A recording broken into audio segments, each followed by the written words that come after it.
Bueno, hermanos, buenas noches. Estamos a 26 de mayo, ya llegamos a mitad de año, Dios mío.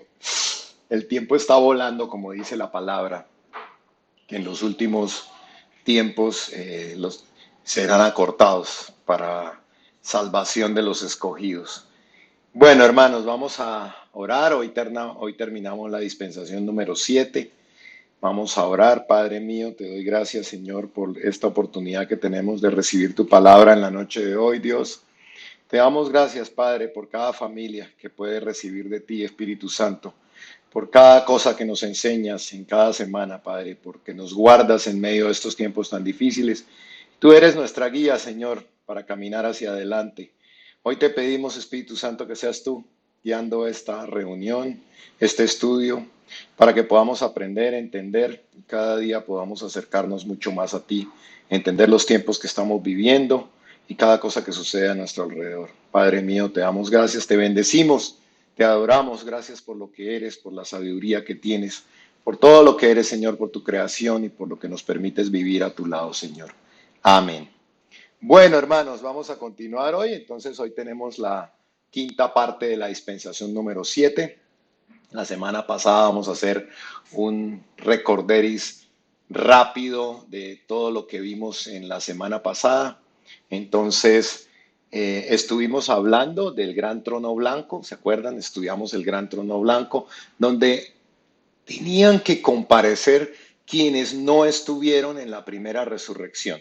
¿Sí? Aprendimos que la iglesia de Jesucristo no podía desligarse de Jesús porque entonces caíamos de la gracia, caemos de la salvación que se nos es dada como regalo.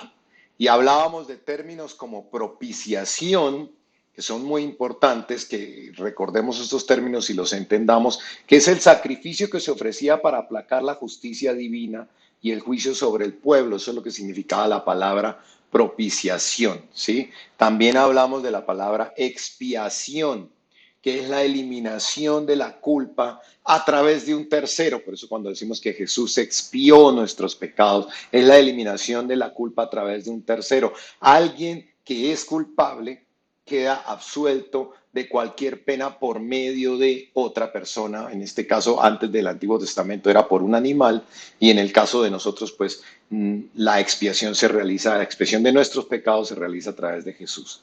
También hablamos de la Pascua. Acuérdense que venía del hebreo Pesaj, que significaba pasar por alto, que se pasaban por alto nuestras faltas, se pasaba por alto el juicio que venía sobre nosotros. Y finalmente estudiamos lo que significaba la palabra remisión, que era una palabra relacionada que venía del verbo remitir, mandar un individuo a condonar una penalidad o una deuda, ¿sí? Era como que Jesús vino a hacer esa remisión, Él vino a pagar a condonar esa penalidad que teníamos, ¿sí? También estudiamos que al final de los tiempos, ya enfrente del trono blanco, se abrirían los dos libros, el libro de las obras y el libro de la vida. Y sabíamos que nosotros, los que estamos bajo el pacto, el nuevo pacto, los que estamos bajo el pacto de la sangre, hemos inscrito, los que nos hemos entregado a Jesucristo, hemos inscrito nuestro nombre en el libro de la vida, mientras aún estamos en el cuerpo. Acuérdense que esto lo tenemos que hacer mientras aún estamos en el cuerpo, para ser parte de la primera resurrección. Acuérdense todo lo que sucede cuando nos entregamos y recibimos a Jesucristo. Somos parte de la primera resurrección. Esto no lo podemos hacer después, porque tenemos que hacerlo mientras estamos en el cuerpo para poder resucitar espiritualmente. Ya hemos hablado en varias ocasiones. Porque ya para las personas que no estuvieron y no hicieron parte de la primera resurrección, el juicio del gran trono blanco, acuérdense que lo hablamos, era para mostrarnos por qué habían sido condenados. Ese juicio no es para salvación. Lo estudiamos en Juan 3:18, acuérdense que lo vimos claramente en Juan 3:18, que decía que el que en él cree no es condenado, pero el que no cree ya ha sido condenado. Y entonces todos estos términos lo vimos, lo estudiamos, y estudiamos que, sin embargo, los que estaban en el antiguo pacto serían revisados también por la ley, porque nosotros estamos en el pacto, en el nuevo pacto, el pacto de la sangre, el pacto del Cordero de Dios, el pacto de la gracia, y los que vivieron antes de Jesucristo están bajo el pacto de la ley y la dispensación 5, ¿verdad? Ellos vivieron en el Antiguo Testamento y nosotros vivimos en la dispensación 6 de la gracia. Por eso para nosotros, los que estamos vivos ahora o los que hemos vivido en la gracia, nuestro juicio fue hace 2000 años. Porque la propiciación ocurrió, la expiación ocurrió, todo eso ocurrió hace 2000 años. Empezamos a estudiar un poquitico también lo que era la segunda muerte, ¿verdad? Vimos que nuestra alma nos ayudaba a interpretar lo que viene del reino natural. Nuestra alma está como en medio de nuestro ser. Y entonces nuestra alma se comunica y se une con el cuerpo. Hay unos ligamentos entre el alma y el cuerpo, y el alma y el espíritu. Hay unos ligamentos en todo nuestro ser. Y entonces nuestra alma nos ayuda a interpretar lo que viene del reino natural, y estudiábamos que con los 5 sentidos nuestra alma decodificaba todo lo que percibíamos con los 5 sentidos para convertirlo en pensamientos, en emociones, en sentimientos, en deseos, en todas estas cosas. Y de la misma manera nuestra alma era la que decodificaba el mundo espiritual y que recibe toda la información del mundo espiritual. Entonces estudiamos un poco eso. Este tema lo estamos viendo con los grupos de Zoom y lo vamos a ver con los grupos de Zoom de los martes y los viernes. Vamos a estudiar a profundidad qué es el espíritu, qué hay en el espíritu, qué hay en el alma. Es muy importante, los que quieran acompañarnos, les he dicho, es importante empezar a conocer todas estas cosas. Entonces también vimos la primera muerte, que era la separación de nuestra parte espiritual del cuerpo, de nuestra parte natural, ¿cierto? Que recordamos que la muerte significa separación. Por eso cuando Adán y Eva pecan en el principio, hay muerte en su espíritu, hay separación de Dios. Entonces vimos también en Génesis, acuérdense, lo vamos a leer muy rápidamente, en Génesis la muerte de Raquel, esto ya lo estudiamos, después partieron a Betel, y fíjense que en el versículo 18 nos dice, y aconteció que al salírsele el alma, pues murió. Todo esto lo estudiamos la semana pasada. Si quieren recordar, miren el estudio de la semana pasada, pero esto lo vimos. Entonces aquí vemos claramente que la palabra nos enseña que se le salió el alma. Esta es Raquel cuando está dando a luz a su último hijo, que se llamó Benjamín, que es de las tribus de Israel, el más pequeñito, el que nació de último. Y entonces muere cuando se le sale el alma Raquel. Y también vimos que había un pasaje un poco más adelante en la Biblia donde nos enseñaba que había una diferencia entre el alma y había una diferencia entre el espíritu, porque ese pasaje nos enseñaba sobre la muerte de Isaac, y ahí habla claramente de otra entidad diferente, otra cosa diferente que se nos sale, que no es el alma. Y dice, después vino Jacob a Isaac, y miren que en el versículo 29 nos está diciendo, y exhaló Isaac el espíritu y murió, ¿verdad? Entonces, claramente la palabra nos está enseñando que dos cosas salen de nosotros cuando morimos. Hay una separación de estas dos cosas que se salen del cuerpo. El cuerpo se queda muerto, inerte, todos lo sabemos, todos conocemos qué sucede cuando morimos, pero esta parte que no vemos es el alma y el espíritu. Son las dos cosas que Dios puso dentro de nosotros en la creación. Acuérdense, veámoslo en Génesis 2:7, dice, entonces Jehová formó al hombre del polvo de la tierra. Acuérdense que en lo que hemos estado estudiando en los martes y los viernes vimos que el cuerpo humano está compuesto de los elementos químicos del polvo de la tierra. Es increíble cómo esto tiene tanta sabiduría. Y dice que y sopló en su nariz aliento de vida, y fue el hombre un ser viviente. Y les he dicho que en el hebreo la palabra original, aliento, es plural. Esa palabra habla de Dios sopló alientos de vida, ¿sí? Sopló dos cosas dentro de nosotros, y ya vimos que esas dos cosas pues son el alma y el espíritu. Sin embargo, sabemos que por la desobediencia de Adán y Eva, nuestro espíritu murió, nuestro espíritu se durmió, nuestro espíritu tuvo separación. Acuérdense que Dios le dijo a Adán y a Eva, cuando coman de este árbol moriréis. Y murió, la parte espiritual. Quedamos separados de Dios.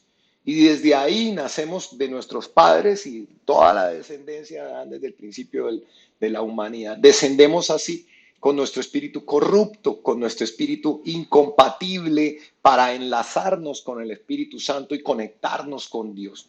Por eso necesitamos ese nuevo nacimiento, lo hemos visto en Juan 3, que ahí le está hablando con Nicodemo y le dice, de cierto te digo que el que no nace del agua y el espíritu no puede entrar en el reino de los cielos.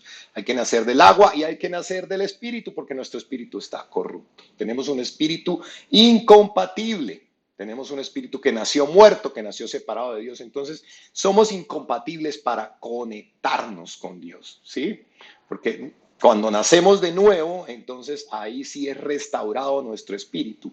Es puesto por el Espíritu Santo, nacemos del Espíritu Santo, ¿sí? Y entonces somos colocados al estado original que fue antes de la caída de Adán y Eva. Entonces, al nacer de nuevo, tenemos ese alma y ese espíritu, pero vivo nuevamente, ya no está corrupto y está dormido. Entonces, cuando muere nuestro cuerpo, esto también lo vimos, sufrimos la primera muerte, nuestro espíritu y nuestra alma, ambas cosas, dejan el cuerpo, son separados del cuerpo. Muerte, separación, recuérdenlo. Todos lo sabemos, que el cuerpo es perecedero. Nuestra parte espiritual, por el contrario, es eterna, ¿sí? Y a mí me sorprende que ese sentir que nuestra parte espiritual es eterna está dentro de todos los seres humanos, aún los que no conocen de Dios, aún los que niegan y están lejos de Dios. Mire los egipcios, los indígenas, que no conocen la palabra, aún así sabían que había un más allá. Se preparaban para el viaje de después de la muerte. ¿Quién les enseñó eso? Porque de nuestro ser, porque nosotros somos tres cosas, acuérdense, de nuestro ser está escrita, dentro de nuestro ser está escrita la eternidad. Dentro de nuestro ser está escrita la vida después de la muerte de este cuerpo. Ese conocimiento Dios lo puso dentro de nosotros desde la creación. Sentimos esa necesidad de conectarnos en esa parte espiritual. El problema es que algunos buscan mal, terminan conectándose mal, pero la eternidad, téngalo por seguro que está escrita en nuestro ser. Entonces, cuando muere nuestro cuerpo, si hemos nacido de nuevo y estamos amalgamados con el Espíritu Santo, estamos pegados del Espíritu Santo porque hemos nacido del Espíritu Santo nuevamente. Entonces, cuando el alma y el cuerpo, el alma y el espíritu salen del cuerpo, el Espíritu Santo nos guía hacia la presencia de Dios para poder estar con Él. Si no hemos nacido de nuevo, entonces no tenemos cómo conectarnos. Acuérdense el computador, ya les puse ejemplo del computador, ese computador que tiene un puerto USB que tiene que conectarse. Si estamos enchufados o si no estamos enchufados al Espíritu Santo, depende de nuestro destino cuando morimos. Porque cuando se sale el alma y el espíritu del cuerpo, necesitamos el Espíritu Santo para que nos guíe y tenemos que haber nacido de Él para poder guiarnos Él y llevarnos. Entonces los que no han nacido de nuevo simplemente quedan separados de Dios por la eternidad y descienden hacia el infierno a esperar ¿qué? A esperar ese gran juicio del trono blanco que ocurre al final del milenio. Hasta que, acuérdense que lo leímos, hasta que el mar y el Hades y la muerte entreguen sus muertos delante del trono blanco. ¿Sí? Y vamos a ver entonces hoy la segunda muerte. Porque la segunda muerte entonces es la separación. Acuérdense que en ese momento ya estas entidades pues, son un espíritu corrupto que no se pudo conectar con Dios y el alma. Entonces la segunda muerte es la separación que hay entre nuestros dos componentes espirituales. El espíritu se separa del alma. Esa es la segunda muerte. Entonces, después de que los muertos son entregados ante el trono blanco, se muestran los argumentos para condenación de los que vivieron en el Nuevo Testamento, en el pacto de la gracia y rechazaron a Jesús. Acuérdense que, vuelvo y les repito para que no se confundan, los que nacimos en Cristo no tenemos evaluación por obras, hay redención por la sangre del Cordero. Pero recuerden que si rechazaron a Jesús, ya estábamos condenados. Vuelvo y lo repito, Juan 3:18. Entonces, estos que son levantados, que rechazaron a Jesús, no son para ver si se salvan o no se salvan. Ya fueron condenados, dice la palabra. ¿Cierto? Entonces, este juicio, cuando son levantados, es realmente para darles a conocer las pruebas de que rechazaron a Jesús, de que rechazaron la cruz, de que rechazaron la salvación y para recibir sentencia sobre eso. Porque Dios es un Dios justo y no te va a mandar al infierno, no va a decidir que no va a dictar sentencia sin haberte mostrado las veces que no quisieron estas personas entregarse a Jesús. Entonces, las personas que están ahí son las que rechazaron a Jesucristo y ellas ya no tienen salvación en el gran trono blanco. Si tú naciste de nuevo, no estás ahí, porque hacemos parte de la primera resurrección. En ese momento, entonces, esas personas que están ahí, cuando se les dicte sentencia, sufren la segunda muerte. Ahí es donde su espíritu es separado, es arrancado de lo que queda de su ser, porque el cuerpo ya estaba abajo de la tierra, debajo de la tierra, comiéndose los gusanos. Pero en ese momento, el espíritu ahora es arrancado del ser de esa persona que quedaba. Y entonces el espíritu se separa del alma. Y el espíritu vuelve a Dios, porque Él es el que dio tu espíritu, porque Él es el que te dio el espíritu cuando te creó. Veamos Eclesiastés 12:7, como dice. El polvo vuelve a la tierra, como era. Eso ya sucede cuando morimos. El polvo vuelve a la tierra y el espíritu vuelve a Dios que lo dio. Entonces aquí, además de todo, mire, entonces en este momento el espíritu Dios lo solicita porque ya es el momento de la segunda muerte. Entonces se separa del espíritu y vuelve a Dios, se separa del alma. Y sabemos también que Dios es el Padre de los espíritus. Esto nos lo enseña Hebreos. Por otra parte, tuvimos a nuestros padres terrenales que nos disciplinaban y los venerábamos. ¿Por qué no obedecemos mucho mejor al Padre de los espíritus y viviremos? Mire que Dios es el Padre de los espíritus. Entonces, como Él es el Padre de los espíritus, Él recoge tu espíritu y te quedas, la persona se queda solo con el alma. Es lo único que le queda. Pero en el alma están los pensamientos, están los sentimientos, están las emociones, están los recuerdos, es donde está la voluntad, ¿sí? El alma es la que es echada al lago de fuego por la eternidad. Por eso es el alma la que se condena, porque Dios nos dio la voluntad para decidir, nos dio el libre albedrío para tomar las propias decisiones que deberíamos tomar en la vida. Y esa voluntad, ese libre albedrío está en el alma. Por eso el alma es la que se condena o se salva, dependiendo de las decisiones que se tomaron cuando aún estaban en el cuerpo. Entonces, en este momento, el alma, con toda su conciencia, con todo su entendimiento, con todos sus pensamientos, porque está entendiendo qué es lo que sucede, es echada al lago de fuego. Esto es terrible. Esto es terrible. Porque las personas estarán conscientes en frente del juicio del gran trono blanco. Sabrán, se les mostrarán las obras en donde rechazaron, los momentos en donde rechazaron a Jesús, los momentos en donde rechazaron la cruz, todas las veces que fueron invitados a calentar esa relación. Entonces, todos los del Antiguo Testamento que rechazaron las enseñanzas de Jehová, que no se apegaron al pacto del sacrificio de los corderos que se tenían, y todos los del Nuevo Testamento que no nacieron de nuevo, que no recibieron el Espíritu Santo, que rechazaron a Jesús, serán para siempre olvidados porque son lanzados al lago de fuego. Son echados al lago de fuego. Eso es terrible, por eso tenemos que entender el propósito nuestro de hablarle a las personas. Mire, la iglesia no debe llamar a los perdidos a buscar a Jesús para solucionar a sus problemas. Eso no es lo importante. Lo importante es arrepentirse y solucionar su mayor problema. ¿Cuál es nuestro mayor problema? El mayor problema del ser humano está en la enemistad que tenemos con Dios. Entonces, cuando estas personas serán echadas al lago de fuego, pues serán limpiadas las lágrimas de todos los que vemos, a familiares, amigos, a conocidos, quemándose en el lago de fuego. Y aunque ya después de este tiempo ya no habrá más llanto ni lágrimas, sí les puedo decir que quedará un remordimiento muy grande de no haber hecho mucho más por estas personas para que se hubieran entregado a Cristo. principal problema del ser humano está en la enemistad que tiene con Dios, porque rompe las reglas de Dios, está en contra de Dios. Es el enemigo de Dios, está en las tinieblas.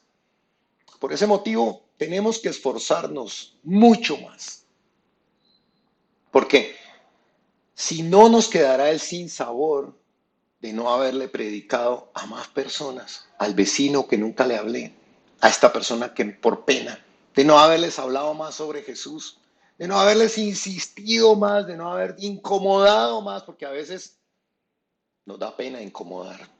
Pero en ese momento, cuando la persona esté siendo y viviendo la segunda muerte, vamos a pensar, si no hicimos todo nuestro esfuerzo, vamos a sentir, ¿por qué no hice más para que esta persona no esté aquí? Porque no me imagino cómo será la situación tan terrible de ver que las personas son separadas de su espíritu y son lanzadas realmente fuera hacia la eternidad. Porque además ya llevan 1000 años o un poco de tiempo en el infierno. Y nos pesará no haberles insistido, nos pesará no haberlos llamado más y más y más para que calentaran su relación, porque ahora sí se han ido para siempre. Vamos a ver que después de este momento terrible, entonces viene un todo nuevo. Viene todo nuevo y entonces la palabra nos lo enseña como cielo nuevo y tierra nueva. Y dice, vi un cielo nuevo y una tierra nueva. Esto ya es después de que las almas fueron lanzadas al lago de fuego. Porque el primer cielo y la primera tierra pasaron y el mar ya no existía más. Y yo, Juan, vi la santa ciudad, la nueva Jerusalén, descender del cielo de Dios, dispuesta como una esposa ataviada para su marido. Y oí una gran voz del cielo que decía, he aquí el tabernáculo de Dios con los hombres, y él morará con ellos, y ellos serán su pueblo, y Dios mismo estará con ellos como su Dios. Mire, enjugará Dios toda lágrima de los ojos de ellos, y ya no habrá muerte, ni más llanto, ni clamor, ni dolor, porque las primeras cosas pasaron. Entonces Dios mismo y la presencia de Dios limpiará nuestras lágrimas y el llanto y la tristeza de lo que acaba de suceder, de los recuerdos de una vida pasada, porque está hablando de cielo nuevo, tierra nueva.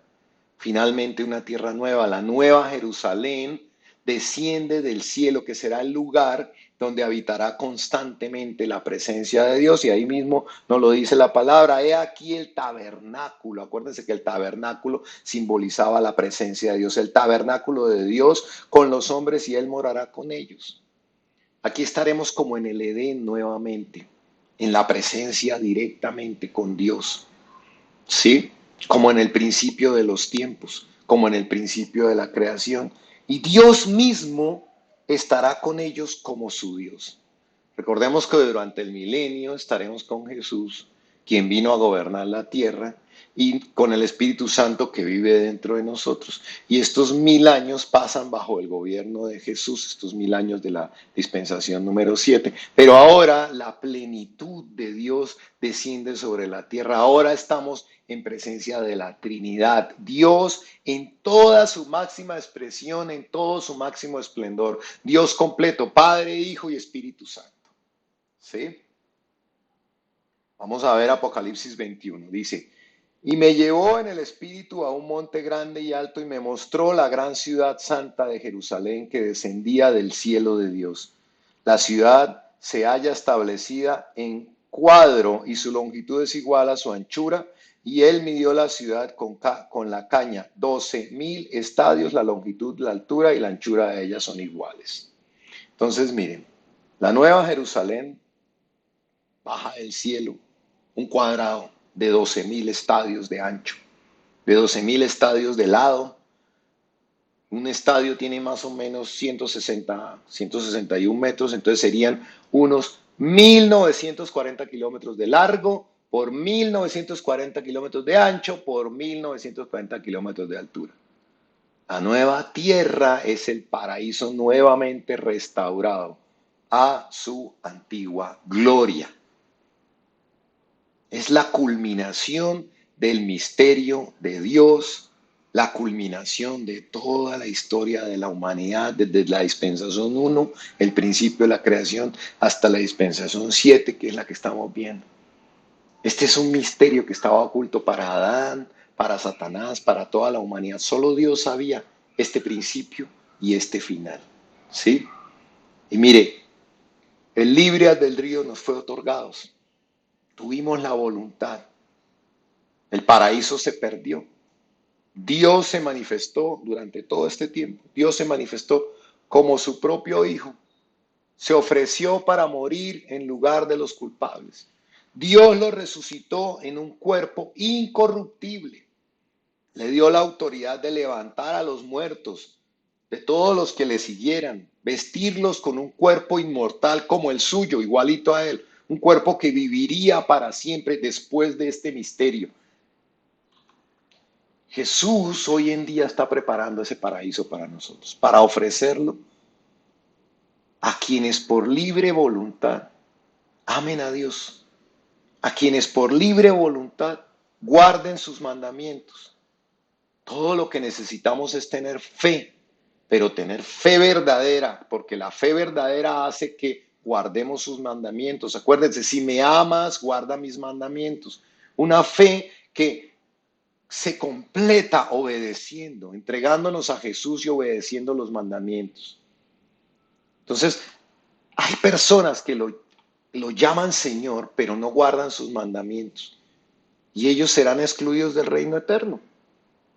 Tenemos que confesar a Jesús como nuestro Señor, pero esforzarnos por guardar sus mandamientos. Creer con todo el corazón que Dios lo levantó de los muertos.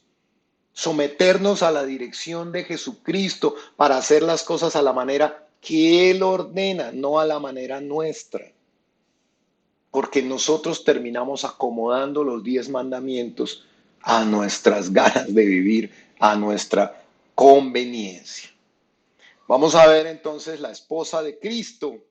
Entonces viene la ciudad que desciende del cielo y veíamos en Apocalipsis 21 que dice, dispuesta como una esposa ataviada para su marido.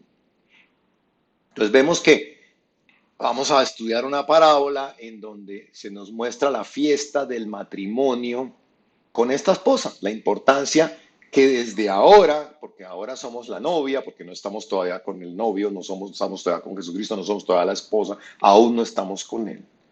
Desde ahora tenemos que serle fiel, porque nadie se casa con una esposa infiel, con una novia infiel.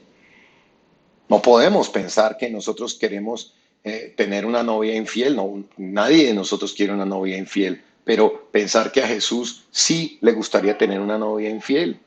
Es curioso que a veces pensamos que nosotros no aceptamos las fallas de otros, pero que Dios nos tiene que aceptar a nosotros todas las fallas.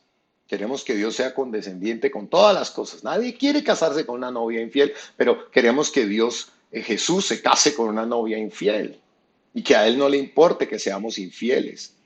Creemos que Dios no sufre con nuestro desprecio. Creemos que Dios no sufre con nuestra falta de interés por sus cosas. Creemos que no sufre con nuestra pereza por las cosas de su reino, por todo lo que tiene que ver con su reino. Yo te digo hoy, créeme, Dios sí sufre, sí le duele el corazón, sí sale herido cuando no le amamos como Él le corresponde. Dios siente igual que tú y que yo.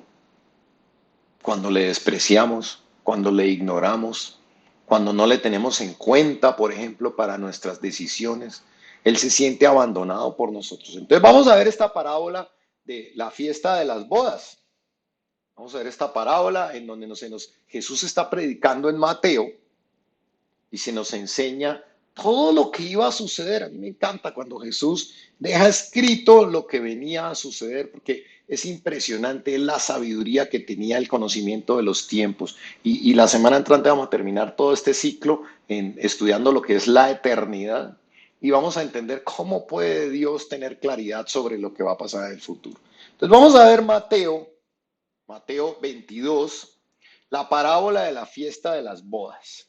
Dice, respondiendo Jesús, les volvió a hablar en parábolas, diciendo, miren cómo les dice él, el reino de los cielos es semejante. Acuérdense que lo vimos en la historia del rico y Lázaro, ahí era una historia y no era una parábola, aquí Jesús está haciendo una comparación. El reino de los cielos es semejante a un rey que hizo fiesta de bodas a su hijo y envió a sus siervos a llamar a los convidados a las bodas. Mas estos no quisieron venir.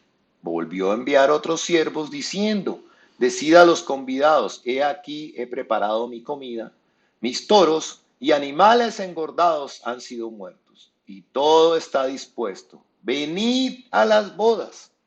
Mas ellos, sin hacer caso, se fueron, uno a su labranza y otro a sus negocios, y otros, tomando a los siervos, los afrentaron y los mataron. Al oírlo el rey se enojó y enviando sus ejércitos destruyó a aquellos homicidas y quemó su ciudad. Entonces dijo a sus siervos, las bodas a la verdad están preparadas, mas los que fueron convidados no eran dignos. Id pues a las salidas de los caminos y llamad a las bodas, ¿a cuántos halléis? Y saliendo los siervos por los caminos, mire quiénes salieron por los caminos, los siervos, juntaron a todos los que hallaron, y juntamente malos y buenos, y las bodas fueron llenas de convidados. Y entró el rey para ver a los convidados, y vio allí a un hombre que no estaba vestido de boda, y le dijo, amigo, ¿cómo entraste aquí sin estar vestido de boda? Mas él enmudeció. Entonces el rey dijo a los que servían, atadle de pies y manos y echadle a las tinieblas, en las tinieblas de afuera. Allí será el lloro y el crujir de dientes, porque muchos son llamados y poco son escogidos. Entonces vea, vamos a analizar esta parábola, porque esta parábola nos cuenta muchísimo de lo que sucedió en el momento en el que él envió a su hijo y muchísimo de lo que va a suceder ahora. Entonces veamos empezando por acá. Un rey hizo una fiesta de bodas a su hijo. Entonces, sabemos que Dios planeó una fiesta para su pueblo, para que su pueblo estuviera con él. Dios hizo todo un plan para que su pueblo pudiera ser perdonado por su rebelión, para que el hombre pudiera estar con él y su pueblo. Acuérdense cuando él escoge a Abraham, le dice, haré de ti una gran descendencia y serás tú mi pueblo. Y por eso Israel era el pueblo de Dios y por eso Jesús vino a su pueblo. Dios quiso venir a la tierra, quiso sufrir por nosotros, despojándose de toda su divinidad y todo lo grandioso que Él era, para venir a la tierra a sufrir por nosotros, a vivir entre nosotros. Imagínense ustedes, el que creó el universo, los cielos y la tierra, puso las estrellas en su lugar, hizo absolutamente todo, vino a vivir como nosotros y caminó con nosotros y además de todo recibió el castigo de toda la ley de cosas que él no había pecado. Recuerden que la justicia demanda un castigo y que cuando se rompe la ley se demanda un pago. Y entonces, como lo contaba Isaías, él decidió él mismo, porque nadie más pagó por nuestros pecados, sino él mismo decidió tomar el castigo de esa ley para que nosotros fuéramos perdonados. Sin embargo, sabemos que su pueblo lo rechazó, ¿sí? Entonces, miren, dice, perdón, mas ellos sin hacer caso, se fueron, uno a su labranza y otro a sus negocios. Su propio pueblo le dio la espalda. Su propio pueblo no quiso oírlo y le dio la espalda. En su entrada triunfal, con el burrito, cuando él entra a Jerusalén con el burrito, todos lo aclaman, el domingo de Ramos, todos lo aclaman, le ponen los ramos, ay, nuestro rey, no estaban festejándole, y unos días después estaban todos gritando que le crucificaran. ¡Crucifícale! Es increíble pensar que lo rechazaron, que su pueblo, su mismo pueblo, no tenía tiempo para sus cosas y se fue. Y esto lo vemos también en nosotros. Unos están ocupados con sus cosas, pero bueno. Terminan matando al mismo Jesús. Dice que otros tomando a los siervos los afrentaron y lo mataron. Entonces, Dios tuvo que ver cómo su propio pueblo, aquellos a quienes Él les había preparado esta gran boda para estar juntos para siempre, le rechazaban y le crucificaban. Por eso ahí dice que al oír eso se enojó y envió destrucción a la tierra. Y su pueblo fue dispersado por todo el mundo. Dios entonces quitó los ojos de su pueblo. Acuérdense que esto lo había profetizado Oseas mucho antes. Acuérdense, vamos a leerlo. Acuérdense que dice, andaré y volveré a mi lugar hasta que reconozcan su pecado y busquen mi rostro. En su angustia me buscarán. Entonces, acuérdense que Dios manda a su hijo lo rechaza, lo mata, y entonces Dios dice, bueno, andaré y volveré. Chao, Israel, me voy, 2000 años, chao, me voy a, y andaré y volveré. ¿Hasta cuándo? Hasta que ustedes, Israel, reconozcan su pecado, que todavía hoy en día no lo reconocen porque ellos todavía no aceptan a Jesucristo como el Mesías. Están próximos a que en su angustia lo busquen, porque está próxima la tribulación. Acuérdense, en la tribulación ahí sí Israel se convertirá. Entonces, Dios se alejó de su propio pueblo, pues a causa de sus propias decisiones, y vino destrucción sobre Jerusalén. Sus propias palabras trajeron maldición sobre sus vidas. Vamos a ver que en el momento cuando Pilatos está a punto de soltar a Jesús, porque no le encuentra que haya hecho absolutamente nada malo, sin embargo el pueblo enceguecido decide matarle. El pueblo enceguecido prefiere que suelten a Barrabás y que crucifiquen a Jesús. Y ellos mismos, vamos a leerlo, ellos mismos echan su maldición, la maldición sobre su pueblo. Pilatos les dijo, eso está en Mateo 27, del 22 al 26. Pilatos les dijo, ¿qué pues haré de Jesús, llamado el Cristo? Todos le dijeron, mire cómo le gritaban, hace 8 días le gritaban, bendito sea el que viene en nombre del Señor, imagínate, y ahora están gritando, crucifícalo, que sea crucificado. Y entonces el gobernador les dijo, pues qué mal ha hecho. Pero ellos gritaban aún más diciendo, sea crucificado. Viendo Pilatos que nada adelantaba, sino que se hacía más alboroto, tomó agua y se lavó las manos delante del pueblo, diciendo, inocente soy yo de la sangre de este justo, allá vosotros. Y miren esto tan importante. Y respondiendo todo el pueblo dijo, su sangre sea sobre nosotros y sobre nuestros hijos. Vean la soberbia con que respondió el pueblo. Entonces le soltó a Barrabás y habiendo azotado a Jesús, le entregó para ser crucificado. Vemos cómo ellos mismos, en su soberbia, declaran con su propia boca y se hacen responsables de la sangre sobre ellos, se hacen responsables de la muerte de Jesús. Tan llenos estaban de odio que declararon maldición sobre sus propias vidas y sobre su descendencia, porque lo dijeron ellos mismos. Su sangre sea sobre nosotros y sobre nuestros hijos. Es increíble. Entonces, en la historia, el rey se da cuenta de cómo esa destrucción vendría. Recordemos que Jesús está contando esta parábola antes de que suceda, antes de su muerte. Jesús está contando esta parábola antes de su muerte. Y ahí mismo él está profetizando lo que le va a suceder al pueblo de Israel por sus propias malas decisiones. Y dice en el versículo 7, al oír el rey se enojó y enviando sus ejércitos destruyó a aquellos homicidas y quemó su ciudad. Jesús está contando una parábola, pero sabemos que esto históricamente fue lo que sucedió, ¿sí? Por esta razón es que Jerusalén cae en el año 70 después de Cristo.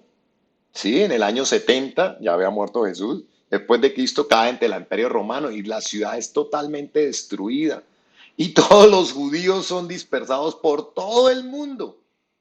Y aquí uno entiende y dice, mire cómo lo que confesamos, la boca y nuestro pecado acarrea toda una consecuencia en nuestra vida y puede traer toda una maldición las cosas que hacemos mal. Veamos lo que dice Romanos 6, dice, porque la paga del pecado es muerte. Por eso nuestro espíritu murió cuando Adán pecó. Mas la dádiva de Dios es vida eterna en Cristo Jesús, Señor nuestro. Nada nos viene porque sí. Nosotros mismos somos los causantes de nuestras maldiciones y nuestras desgracias. Si el mundo está hoy viviendo todo lo que estamos viviendo de pandemia y todas estas cosas, somos nosotros mismos, la maldad del hombre. El problema es que no conocemos, no queremos estudiar, no conocemos las leyes de Dios y las rompemos a toda hora, ni nos importa romperlas. No nos importa romperlas. Después ni sabemos por qué pasó lo que pasó. Por eso es necesario aprender de la palabra, porque la palabra nos instruye para que sigamos el camino correcto. Dice que es lámpara para nuestro camino. ¿Sí? Entonces, ahora Jesús sigue contando la parábola y vemos cómo el evangelio se abre a los gentiles, o sea, a nosotros. Debido a su rechazo de su propio pueblo, entonces ahora el evangelio se abre a todos los gentiles. Hay una invitación a esta boda que estaba preparada para que se casara el pueblo de Israel con su Dios y ahora somos invitados todos nosotros. Nosotros somos invitados. No, la boda no era para nosotros, estaba preparada para el pueblo de Israel, pero a raíz de su rechazo, ahora ese regalo de Dios se da la oportunidad de salvación a todos los pueblos. Y vamos a ver cómo lo dice el versículo 8, que dice, entonces digo a sus siervos, las bodas a la verdad están preparadas. Fíjate, él había hecho todo el tema de la boda para preparar el perdón, la redención y que el pueblo o el mundo pudiera estar con él. Entonces dice, mas los que fueron convidados no eran dignos, o sea, su pueblo no era digno. Id pues a las salidas de los caminos y llamad a las bodas a cuantos halléis. Sabemos que la boda estaba preparada para su pueblo, como les digo, pero su pueblo no fue digno de su hijo. Su pueblo no fue digno de su hijo. Y entonces es como cuando uno se siente ofendido porque uno prepara algo para alguien y lo rechazan. Dios entregó a su propio hijo a la muerte. Dios mandó a su hijo a que viniera a la tierra y su propio pueblo lo rechazó. Imagínense, si nosotros nos molestamos solo porque preparamos algún detalle para alguien y esa persona de pronto no lo valora, imagínense entregar a su propio hijo y que lo rechacen. Esa persona que no tiene tiempo o tú haces algo especial por alguien, no tiene tiempo. Eso molesta. Piensen por un momento que las mismas tristezas que sentimos nosotros las siente Dios. Entonces vemos que debido a esto, Dios abre la puerta para que todos los pueblos de la tierra, todos los gentiles, fueran llamados a participar de estas bodas del Cordero. Y entonces dice, vayan y a cuanto halléis, háblenle a cuanto halléis. El Evangelio se predica a todas las criaturas de la tierra, no hay acepción de personas. A todos Dios les toca la puerta para invitarlos a las bodas. Dios le da la oportunidad a todos los pueblos de la tierra para que vayan a las bodas del Cordero. Muchos, sin embargo, se acercan, pero fueron solo oidores, no fueron hacedores de la palabra. Algunos fueron verdaderos cristianos y se convierten en ese trigo. Otros, como decimos, son cristinos, no son cristianos. Parecían cristianos, pero son cristinos. Pero nunca cambiaron ni su vida, ni su manera de actuar, nunca tuvieron un cambio. Por fuera parecían cristianos, parecían trigo, pero por dentro eran realmente cizaña. Dice, y saliendo los siervos por los caminos, juntaron a todos los que hallaron juntamente, malos con buenos. Y las bodas fueron llenas de convidados. Las iglesias están llenas de trigo y llenas de cizaña. Llenas de personas calientabanca. Personas que dicen ser cristianas, pero no tienen un compromiso real. Son tibios o fríos. Personas que se llaman a sí mismos cristianas, y hablo de cristiano como seguidor de Cristo, no hablo de una religión, pero que no quieren obedecer los mandamientos de Dios. Sí, yo creo en Dios, pero no obedezco sus mandamientos. Se han fabricado estas personas, son cizaña, y eso está en el propósito de las parábolas. Hablo de la parábola del trigo y de la cizaña, si no la has visto, para que la veas, porque hay por fuera el trigo y la cizaña parecen iguales, crecen iguales, solo hasta el final el trigo se inclina y la cizaña se mantiene en espiga. Y es lo que sucede con el verdadero cristiano. Al final tiene humildad la cizaña mantiene erguido con su altivez y su soberbia. Entonces, vean esa prédica porque realmente es importante para que entendamos. Entonces, las iglesias están llenas de trigo y de cizaña. Los dos parecen iguales. Pero ¿qué pasará entonces cuando Dios venga, cuando Jesús regrese a la tierra, que está próximo? Ya lo hemos visto en todo lo que hemos estudiado, que está muy próxima a la venida de nuestro Señor Jesucristo. Entonces, ¿qué pasará cuando Él venga a la tierra? ¿Qué pasará con los que no hicieron ese compromiso real con Dios, sino que mantuvieron esas ropas sucias dentro de ellos porque no quisieron cambiar el pecado? Entonces se mantuvieron sucios, se mantuvieron sucios. Bueno, vamos a ver. Versículo 11 dice, y entró el rey para ver a los convidados y vio allí a un hombre que no estaba vestido de boda. Y le dijo, hey amigo, ¿cómo entraste aquí sin estar vestido de boda? Mas él enmudeció. Nuestro vestido de boda es la cruz. Nuestro vestido de boda es la sangre del Cordero. Solo cuando nos entregamos realmente a Jesús, estamos vestidos adecuadamente. Jesús es quien nos da ese vestido que tapa nuestra desnudez, tapa nuestra vergüenza, tapa nuestro pecado. Es exactamente lo que sucedió en el Edén. Adán y Eva pecaron y se sintieron desnudos, sintieron vergüenza y quisieron taparse ellos con la obra de sus manos con hojas de higuera. Y Dios dijo, no, no es con tus obras, yo te cubriré. Y ahí es donde Él mata y les hace pieles y Él los cubre, porque mata, acuérdense que lo hablamos en la dispensación 1, Él mata un animalito y les hace pieles para cubrir su desnudez.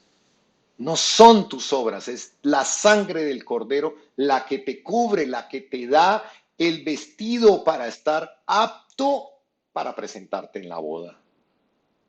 Muchos estarán delante del rey, pero ni sabrán decir como él cuál es su vestido. Enmudecen, porque no tienen ni idea, no tienen claridad de lo que significa la cruz, porque no entendieron nunca el sacrificio de la cruz, no entendieron el regalo de la sangre de Cristo, no entendieron la Pascua, el Pesaj, el pasar por alto, el pasar por encima. Entonces muchos van a estar mal vestidos porque estarán con sus ropas sucias, con sus ropas todavía llenas de pecado. Cuando nosotros nos cobijamos con la sangre del Cordero, nos ponemos un saco encima con la sangre del Cordero, un saco blanco que cubre nuestra desnudez y cubre nuestros pecados. Entonces estas personas que no se entregan realmente a Jesús, que no tienen el compromiso de Jesús, creen en Jesús, sí, como los demonios creen en Dios, pero no se han revestido de la sangre del Cordero, no tienen ese revestimiento, ese saco que cubre su desnudez y cubre su pecado, porque nosotros por nosotros mismos no somos capaces de tener ropas limpias, necesitamos la cobertura de la sangre del Cordero. Entonces muchos de esos tendrán, los que no se han vestido de la sangre del Cordero, tendrán ropas inadecuadas. Y entonces el rey dijo a los que servían, atadle de pies y manos y echadle en las tinieblas de afuera. Allí será el lloro y el crujir de dientes. Si no tenemos el traje adecuado, nos sacarán de la boda. Si no limpias tus pecados con la sangre del Cordero y te lavas con la sangre del Cordero y te presentas delante de Dios con vestiduras blancas, serás echado fuera de la fiesta. No importa qué religión seas, porque la religión no es la que limpia tus vestiduras, es la sangre de Cristo la que limpia nuestras vestiduras, las vestiduras. Es la verdadera relación que tenemos con Cristo la que limpia nuestras vestiduras. Como dice al final, porque muchos son llamados y pocos escogidos. Muchos son llamados. El llamado está abierto para todas las personas. Todos. Cualquier persona puede venir. Es increíble. ¿Cuántas personas no son invitadas semana a semana a acercarse a Dios, a venir a un estudio, a rendir su vida a Cristo? ¿Cuántos no son llamados? ¿Cuántos de esos realmente vienen a limpiarse sus vestiduras en la sangre del Cordero? Unos les da pereza, otros están ocupados con su vida, otros tienen otros planes diferentes. Como decía la palabra al principio, pero unos se fueron a su labranza, otros se fueron a hacer sus cosas, otros, todos están ocupados. Entonces, solo los que quieran rendirse de corazón son los que responden adecuadamente. Y esos son pocos. Es increíble la cantidad de personas que uno les habla, los invita y están muy ocupados. Solo esos son los escogidos, porque muchos son llamados, pero pocos son escogidos. Asegúrate que estás dentro de los escogidos, no dentro de los llamados. Los llamados eran muchos. Los llamados fueron todos esos que salieron los siervos y dice que llenaron la fiesta con buenos y malos. Se llenó de trigo y de cizaña. Los llamados son muchísimos. Entonces, solo los escogidos serán los que se queden para pasar a ser la esposa de Cristo. Los que se sometan a Jesucristo, que han lavado sus ropas en la sangre del Cordero. Entonces, a estos que serán sacados de la fiesta, como cuando uno se metía a una fiesta colado, cuando iba uno a los 15 y iba colado. Oiga, ¿y a usted quién lo invitó? Le decía, no, yo soy amigo de la quinceañera. Todos esos llorarán porque se darán cuenta que debieron haber tomado en serio las cosas de Dios y que se quedaron por fuera por su propia voluntad, ¿sí? Por su propia decisión. Porque Dios, ¿saben qué? Dios es un caballero. Dios no obliga a nadie. Dios quiere que le ames aquí para pasar tiempo contigo en la eternidad. Como lo dije en algún momento, si no tienes tiempo para Dios y no tienes tiempo para pasar con Dios aquí, si no tienes tiempo aquí para compartir con Él, para amarle, para buscarle, Él sabe que tampoco querrás ni tampoco tendrás tiempo para pasar con Él en la eternidad. Si aquí no le amas, si aquí no lo obedeces, Él sabe que no lo harás después. Por eso muchos son los llamados y pocos los escogidos, porque Dios sabe realmente quiénes se comprometen con Él. Bueno, hermanos, terminamos así las dispensaciones. Nos queda un estudio para cerrar todo este ciclo hermoso de las dispensaciones de la Biblia y haber entendido cómo funciona todo este tema con Dios. Creo que hemos aprendido muchísimo. Vamos a orar entonces. Vamos a darle gracias al Señor y vamos a orar en la noche de hoy.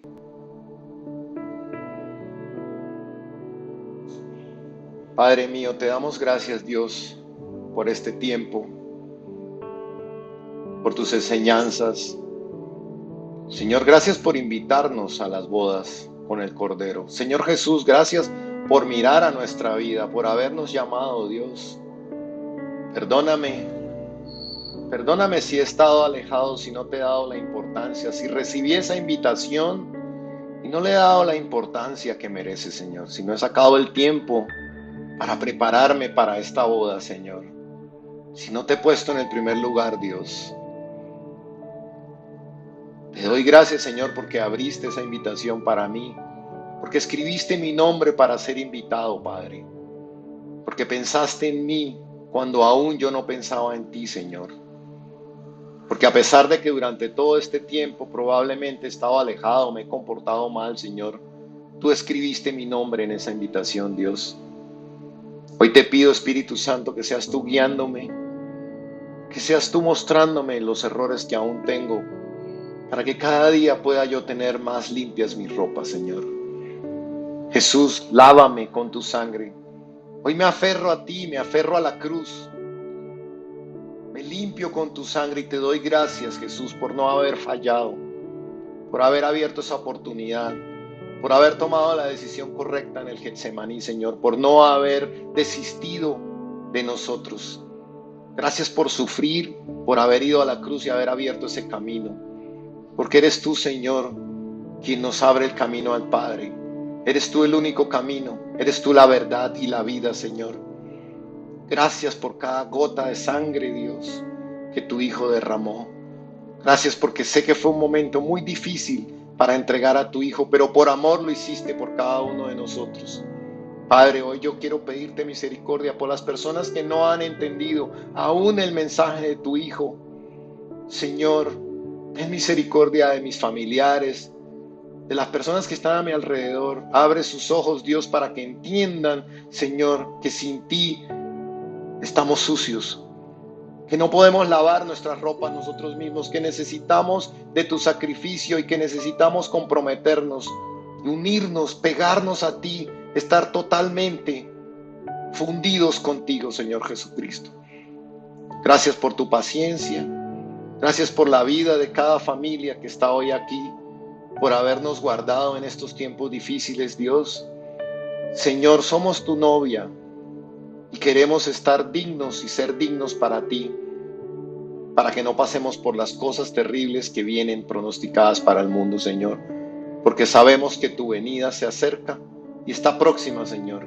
Queremos ser dignos de ser arrebatados e irnos contigo, Jesús, porque queremos pasar la eternidad y queremos demostrártelo desde ahora, Señor, que tú eres nuestro Señor y que te amamos. Bendito seas, Padre, por esta noche. Bendito seas por la oportunidad que nos das de aprender de tu palabra y a mí de enseñarla, Señor. Amén. Hermanos, terminamos las dispensaciones. Les queda un estudio que no está dentro de las dispensaciones, como empezamos con una introducción. Cerraremos estudiando lo que es la eternidad, un concepto que tenemos que saber, pero las 7 dispensaciones terminan aquí hoy. Y vamos a seguir estudiando la eternidad la semana entrante y cerramos todo este ciclo emocionante que hemos tenido durante estas casi 23 semanas, 22 semanas de estudio. Dios los bendiga. Nos vemos entonces en 8 días.